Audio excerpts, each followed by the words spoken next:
Hello everyone. Today we will discuss Maxwell equation in free space or vacuum. तो चूंकि हमें Maxwell equation को free space में discuss करना है, उसका प्रोपोगेशन डिस्कस करना है, उसकी वेलोसिटी कैलकुलेट करनी है, उसकी नेचर को डिस्कस करना है, उसका कैरेक्टरिस्टिक इम्पीडेंस कैलकुलेट करना है, उसका पॉइंटिंग वेक्टर कैलकुलेट करना है, उसकी एनर्जी कैलकुलेट करनी है इन फ्री स्पेस। तो सबसे पहला पॉइंट यही हो गया हमारा बेसिक, जो हम स्टार्ट करते हैं हर इक्वेशन का डेरिवेशन कि बेसिक क्या है। तो बेसिक क्या हो जाएगा हमारी मैक्सवेल इक्वेशन। तो हमें पता है कि मैक्सवेल इक्वेशन आर मैक्सवेल इक्वेशन हमारी मैक्सवेल इक्वेशन क्या है भाई? चारों इक्वेशन का हम डेरिवेशन कर चुके हैं लास्ट वीडियो में। तो पहली इक्वेशन क्या होती है हमारी? Divergence E equal to rho upon epsilon naught. Second equation क्या होती है हमारी? Divergence P equal to 0। Third क्या होती है हमारी? Curl E equal to minus curly B over curly T। Fourth equation क्या आती है हमारी? Curl B equal to mu not J plus epsilon not curly E over curly. These are the Maxwell fourth equation in differential form। तो मैंने क्या किया? मैंने चारों इक्वेशन को डिफरेंशियल फॉर्म में लिख दिया। अब इन इक्वेशन को हम और कैसे लिख सकते हैं? डाइवर्जेंस को हम कैसे लिखते हैं? डाइवर्जेंस को हम लिखते हैं del dot E equal to rho upon epsilon naught. Divergence को हम लिखते हैं del dot B equal to 0।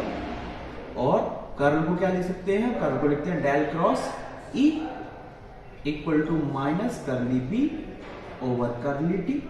Curl को del cross B equal to mu not J plus epsilon not curly E over curly T। तो इसको हम equation 1 ही मानेंगे हम इस, ठीक है भाई।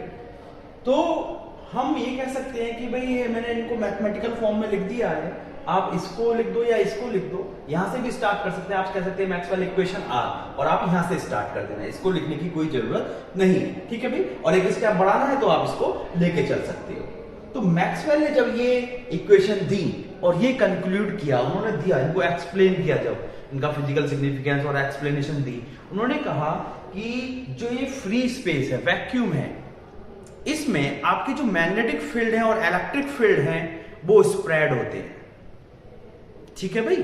Means that electric field and magnetic field leave the source and travel through the space with tremendous velocity. उसने कहा कि जो सोर्स है, इसको एक्सप्लेन करते हुए ये माना कि जो सोर्स है उसको, आपके जो सोर्स से इलेक्ट्रिक फील्ड और मैग्नेटिक फील्ड प्रोड्यूस हो रहे हैं, वो सोर्स को छोड़ देते हैं और स्पेस में आपके with very very high velocity से चल रहे हैं, ठीक है। जैसे एग्जांपल के लिए मान लो, जैसे कहीं कोई सोर्स है और उस सोर्स से कोई स्मेल आ रही है, तो वो इस सोर्स के पास स्मेल है, क्योंकि रीजन क्या है, उस सोर्स के पास है, सोर्स से स्मेल आ रही है, लेकिन वो स्मेल धीरे धीरे क्या हो रहा है, इस स्पेस में फैल रही है। ऐसे ही वो कहता है कि सोर्स है जिससे इलेक्ट्रिक फील्ड और मैग्नेटिक फील्ड प्रोड्यूस हो रहे हैं, तो वो कहता है कि स्पेस में भी आपके इलेक्ट्रिक फील्ड और मैग्नेटिक फील्ड फैल जाते हैं। क्लियर है भाई? तो इसी को अब हमें क्या करना है, हमें इलेक्ट्रिक फील्ड इन इक्वेशन से वो फ्री स्पेस में हमें डिफाइन करना है। तो इन फ्री स्पेस, अगर मैं फ्री स्पेस में बात करूं, इन फ्री स्पेस और सोर्स फ्री स्पेस और सोर्स फ्री स्पेस, यानी कि वैक्यूम, वहां पर कोई भी सोर्स नहीं है। जब सोर्स नहीं है तो आपका चार्ज कितना होगा? 0 होगा। चार्ज 0 होगा तो वॉल्यूम चार्ज डेंसिटी आपकी कितनी हो जाएगी? 0 हो जाएगी। Rho equal to 0। Source free space है, फ्री स्पेस क्या है? वहां पर कोई सोर्स नहीं है फ्री स्पेस में, वैक्यूम है, ठीक है भाई। वैक्यूम आपका फ्री सोर्स फ्री स्पेस हुआ, तो वहां पर कोई चार्ज नहीं है, चार्ज नहीं है तो वॉल्यूम चार्ज डेंसिटी कितनी हो जाएगी? 0। और चार्ज नहीं है तो वहां पर करंट भी नहीं है, करंट नहीं है तो J कितना, क्योंकि J कितना हो जाएगा? J भी 0 हो जाएगा, क्योंकि सरफेस चार्ज डेंसिटी भी क्या हो जाएगी आपकी, 0 हो जाएगी। तो J इक्वल टू कितना होता है आपका, सिग्मा E। तो J भी कितना हो जाएगा आपका, 0 हो जाएगा। क्लियर है? या फिर जो कि J is the current density, और जब चार्ज नहीं है फ्री स्पेस में तो करंट भी नहीं होगी, और करंट 0 है तो आपके J भी कितना हो जाएगा, 0 हो जाएगा। ठीक है भाई। तो इन वैल्यूओं को हम इक्वेशन नंबर 1 में पुट कर देंगे। Put these value in equation 1। Equation 1 में इन वैल्यूओं को आप पुट कर दो तो क्या हो जाएगा भाई आपका, del dot E equal to, rho कितना हो गया आपका, 0 हो गया, तो ये 0 हो जाएगा, इसमें कोई भी चेंज नहीं होगा। Del dot P equal to 0। Third as it is रहेगी, curl E equal to minus curly B over curly T। Fourth आपकी हो जाएगी curl B equal to J0 हो गया, तो ये टर्म आपकी खत्म हो जाएगी। तो क्या बचेगा यहां पर, mu not epsilon not curly E over curly T। इसको हम डाल देंगे Maxwell equation number 2, and these are the Maxwell equation in free space. These are the Maxwell equation in free space. अब मैं अगर इनकी इक्वेशन ऑफ मोशन निकालना चाहूं, प्रोपोगेशन इक्वेशन निकालना चाहूं फ्री स्पेस में इलेक्ट्रोमैग्नेटिक वेव की, या फिर मैं कह दूं कि मैं इलेक्ट्रिक फील्ड को अलग करना चाहूं और मैग्नेटिक फील्ड को अलग करना चाहूं, अगर मैं इक्वेशन से, भाई देखो अब इस इक्वेशन को देखो, curl E equal to minus del B over del T। Magnetic field में चेंज है, करंट इलेक्ट्रिक फील्ड प्रोड्यूस कर रहा है, लेकिन मैं चाहता हूं कि इस इक्वेशन से मैग्नेटिक फील्ड रिमूव हो जाए, सिर्फ इलेक्ट्रिक फील्ड रहे। इस इक्वेशन से इलेक्ट्रिक फील्ड रिमूव हो जाए, सिर्फ मैग्नेटिक फील्ड रहे। तो मेरे पास क्या है, मेरे पास यहां B है, और यहां पर कर्ल B की value in terms of E दी हुई है, तो मैं इस इक्वेशन का एक बार कर्ल और ले लूं। सिमिलरली इस इक्वेशन को देखो, यहां पर कर्ल B है और मुझे E रिमूव करना है, तो अगर E कर्ल E B की टर्म में है तो इस इक्वेशन का भी कर्ल ले लूं। तो मैं इस इक्वेशन का कर्ल ले, taking the curl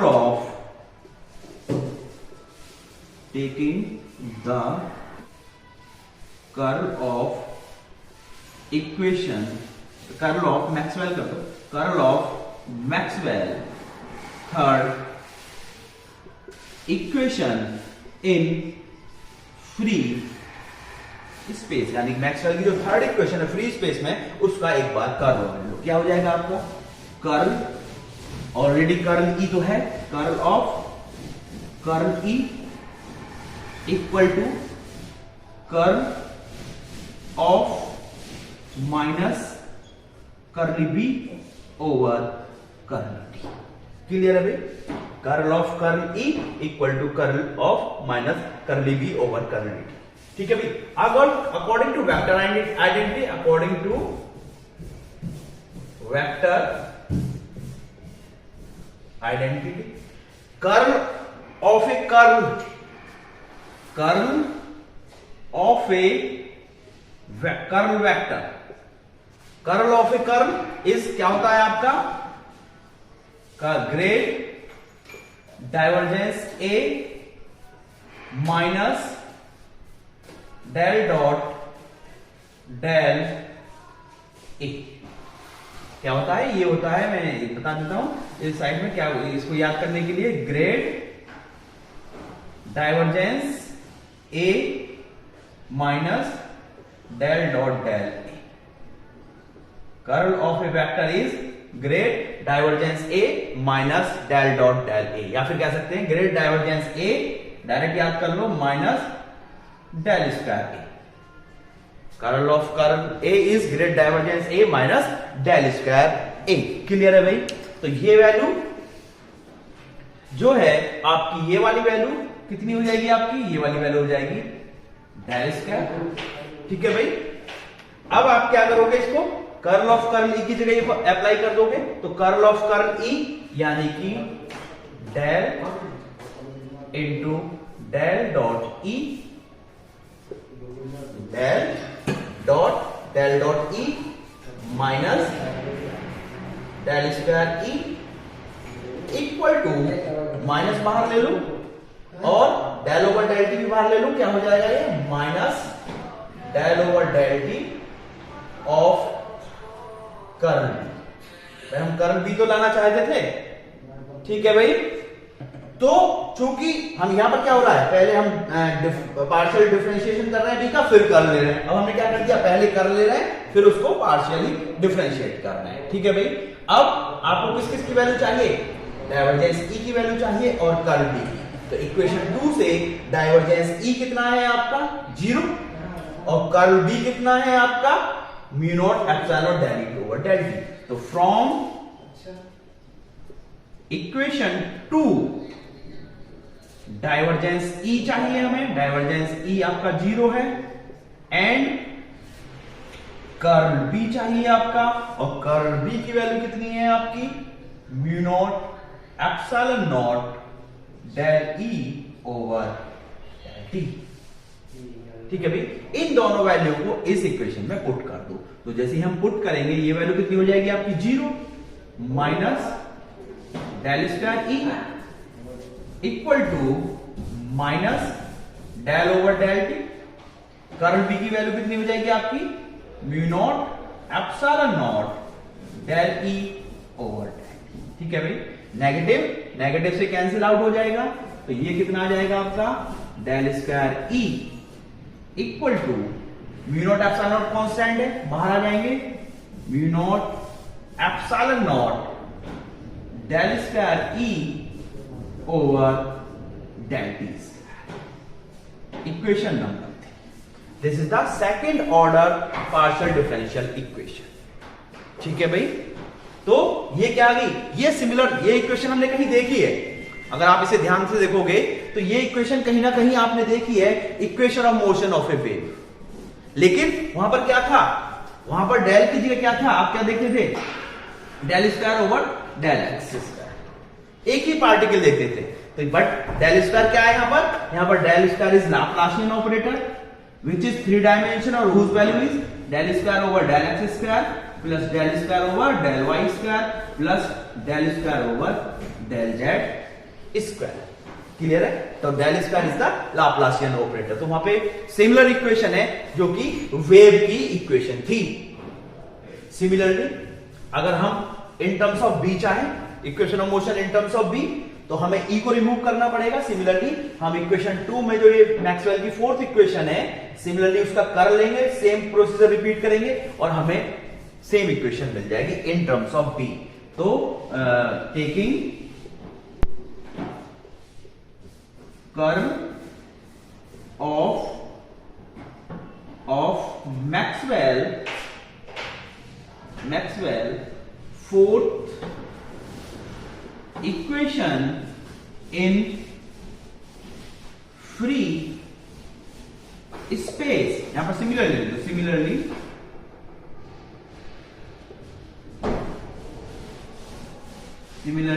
taking the curl of Maxwell fourth equation in free space we get, जैसे हमने जो स्टेप इसमें किए हैं वही स्टेप इसमें करेंगे भाई। अगर हम कर्ल ई ले लें, यहां पर इसका कर्ल ले लें तो कर्ल ई आ जाएगा और कर्ल ई की वैल्यू बी की टर्म्स में हमें पता है, तो हम यहां से बी ई को एलिमिनेट कर देंगे और किसकी टर्म में आ जाएगी वो इक्वेशन, बी की टर्म में आ जाएगी। तो सिमिलर इक्वेशन मिलेगी। वो इक्वेशन कितनी हो जाएगी हमारी, del square B equal to mu not epsilon not curly square B over curly T square. ठीक है।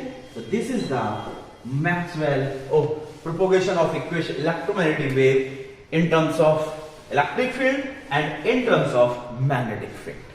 ठीक है भाई।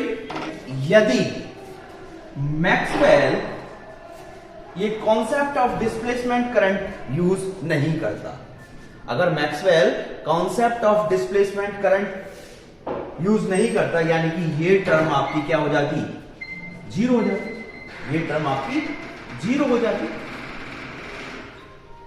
इसको ऐसे लिख के ऐसे लिख लो ना, ये टर्म आपकी क्या हो जाती, जीरो हो जाती, यानी कर्ल भी आपका जीरो आ जाता। और कर्ल बी अगर आपका जीरो आ जाता तो इसके राइट हैंड साइड में अगर आप कर्ल बी की वैल्यू जीरो रखते तो del square E equal to कितना आ जाता आपका, जीरो आ जाता। Del square E equal to कितना आ जाता, 0 आ जाता। ये भी इक्वेशन नहीं आती। यानी कि अगर मैक्सवेल डिस्प्लेसमेंट करंट का कॉन्सेप्ट देखें, एम्पियर लॉ को मॉडिफाई नहीं करता, तो हम फ्री स्पेस में इलेक्ट्रोमैग्नेटिक वेव की इक्वेशन ऑफ मोशन को डिफाइन नहीं कर पाते, क्योंकि ये टर्म मैक्सवेल ने मॉडिफाइड करके डिस्प्लेसमेंट करंट के कॉन्सेप्ट से दी। इसी कारण हम इक्वेशन ऑफ मोशन को डिफाइन कर पा रहे हैं इन फ्री स्पेस। ठीक है भाई। अब equation of motion of a wave आ गई, similar, this equation is similar to the wave equation. ठीक है, यानी कि फ्री स्पेस में electromagnetic wave as a wave travel करती है। कौन सी नेचर को फॉलो करती है, ट्रांसवर्स नेचर को या लॉन्गिट्यूडिनल नेचर को, वो हम बाद में ड्राइव करेंगे। ट्रांसवर्स नेचर को फॉलो करती है, उसको भी हम ड्राइव करेंगे कि Maxwell equation in free space as a transverse nature. ठीक है, तो अब हम इसकी वेलोसिटी कैलकुलेट करते हैं कि जो किस वेलोसिटी से ये इलेक्ट्रोमैग्नेटिक वेव फ्री स्पेस में ट्रेवल कर रही है। इसे नोट डाउन कर लो फिर।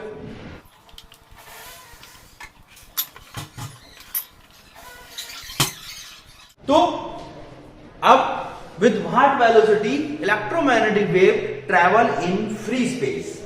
अब हमें प्रूफ करना है कि वेव, जो इलेक्ट्रोमैग्नेटिक वेव है, वो किस वेलोसिटी से फ्री स्पेस में ट्रेवल कर रही है। प्रूफ मार्क्स में कभी कभी ये ड्राइव भी करा लेता है कि show that electromagnetic wave travel with speed of light in free space, और show that in free space velocity of electromagnetic wave is one by root mu not epsilon not.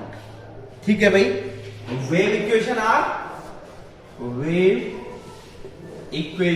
Are general form of wave equation क्या होती है हमारी, del square.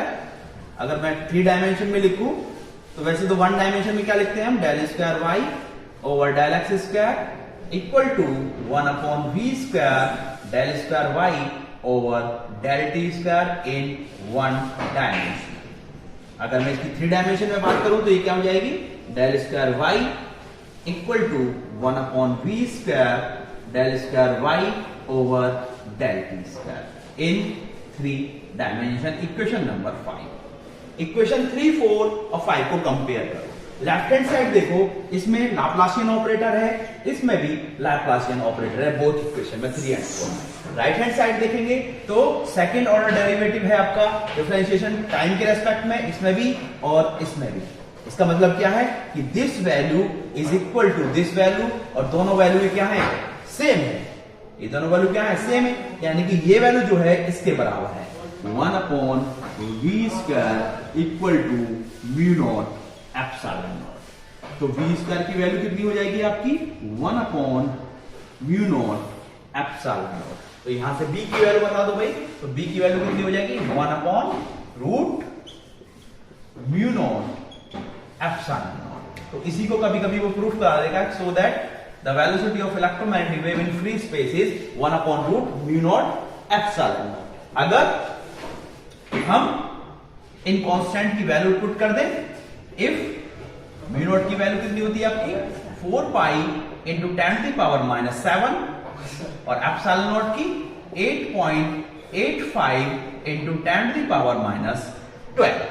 इन दोनों value को इसमें value में put करते हैं तो वेलोसिटी कितनी आ जाती है हमारी, root 4 pi into 10⁻⁷ into 8.85 into 10⁻⁻12। इसे कैलकुलेट करने के बाद ये हमें लगभग मिल जाता है 3 into 10⁸ metre per second, which is equal to, तो हम कह सकते हैं कि in free space electromagnetic wave are travel with speed of light.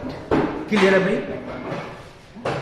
ठीक है, तो this is all about the propagation equation and velocity of electromagnetic wave in free space and Maxwell equation in free space.